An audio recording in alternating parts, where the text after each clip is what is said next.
What's up, everybody? So I think there's some common confusion about how to set up a fire properly. So today I'm going to show you the 3 different things that you need for a fire and how to set it up in a quote-unquote log cabin style. So number 1, this is a bunch of sawdust, and this is dryer lint. Now this is what is referred to as your tinder. It is something that is going to take a spark or take a flame very easily, is going to light up very quickly, but it will not last for a long period of time. So that will bring us to our next piece. This is called our kindling. Now these are smaller pieces of wood. Here's my finger for a reference. So they're roughly around the size of a pencil or a matchstick, and that is to take the quickly lighting but not long lasting tinder and gather the flame and turn it into a slightly longer lasting fire. So then from your kindling, then you get your fuel wood.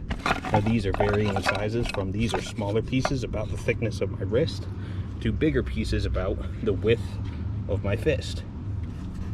And then it can get even bigger from here. Then you have your 2 end pieces. So what I'm going to do is on top of my tinder, as you can tell here, there's tons of airflow. There's a lot of air you need. You need an ignition source, you need fuel, and you need oxygen to light a fire. So here is a lot of oxygen. There's plenty of airflow going in between here. My fuel source will be the tinder and wood, and then my ignition source will just be a lighter.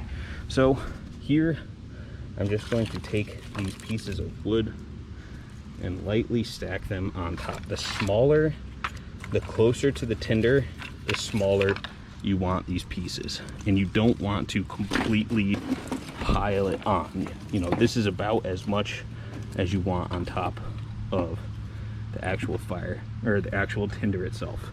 Then I'm going to take these pieces and lay them across so that there is an air gap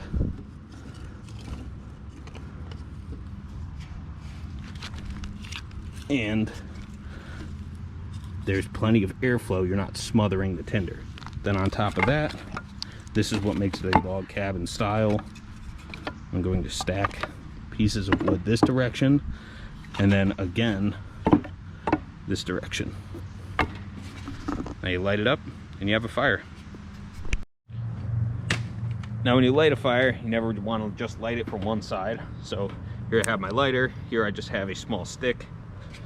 So I'm going to actually light the stick on fire first, and as it lights, tilt it upwards so you can expand the fire on there to make it look more like a match, and then just use it to light the lint that is under. Then I'm going to come around and light it from the other side as well.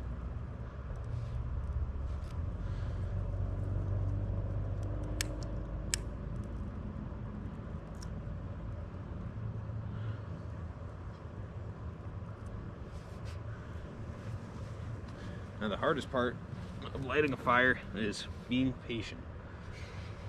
So as your tinder is lighting, you don't want to fill it too much with oxygen. You don't want to pile too many pieces of kindling on top, because then you'll smother it. So just being patient, letting the tinder kind of do its thing and light.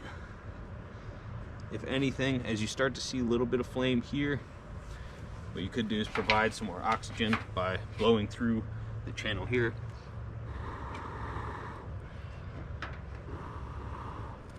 But as you can see, these flames are starting to grow on their own, and you don't need to blow on it. So with this style of fire setup, you just kind of give it a second and it'll grow on its own.